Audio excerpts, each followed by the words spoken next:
சமூகம், பொருளாதாரம் பிரச்சினை மற்றும் ஒற்றுமை குறித்த மாதிரி ஐநா சபை அமைத்து கோவை பள்ளி மாணவர்கள் விவாதித்தனர். கோவை மாவட்டம் கோவில்பாளையத்தில் உள்ள டிப்ஸ் பள்ளியில் பள்ளி மாணவர்களுக்கான தென்னிந்திய மாதிரி ஐநா சபை கூட்டம் நடைபெற்றது.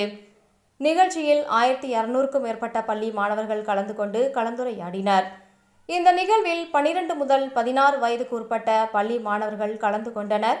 மேலும் G20, UNESCO, UNHRC, WHO, UNLC ஆகிய 40 முக்கிய குழுக்களை குறிப்பிட்டு மாதிரி ஐநா சபை நிகழ்ச்சி நடைபெற்றது.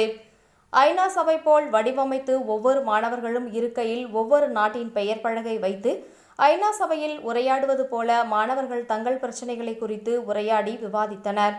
இந்த மாதிரி ஐநா சபை ஐக்கிய நாடுகள் சபையில் நடவடிக்கைகள் மற்றும் சூழலை துல்லியமாக பிரதிபலிக்கும் மூலம் மாணவர்களுக்கு அரசு ஆளுமை நிறைந்த உரையாடலில் ஈடுபடுவதற்கும் தீர்மானங்கள் குறித்து விவாதிப்பதற்கும் பொதுவெளியில் பேசும் திறன், ஆராய்ச்சி திறன், சொல்லாட்சி திறன், மாணவர்களின் ஒத்துழைப்பு இந்த மாதிரி ஐநா சபை பள்ளி மாணவர்களுக்காக அமைக்கப்பட்டது.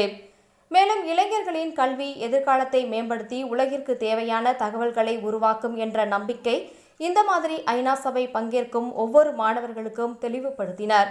மாணவர்கள் கல்வியில் மட்டும் சிறப்பாக செயலாற்றாமல் வெளி உலக அறிவு தெரிந்து கொள்ள வேண்டும் என்று ஐநா சபையில் எவ்வாறு உலக நாடுகள் விவாதிக்கிறதோ அதேபோல மாணவர்கள் கூட்டாக ஒன்று சேர்ந்து தங்கள் பிரச்சினைகளை குறித்து விவாதித்தனர்.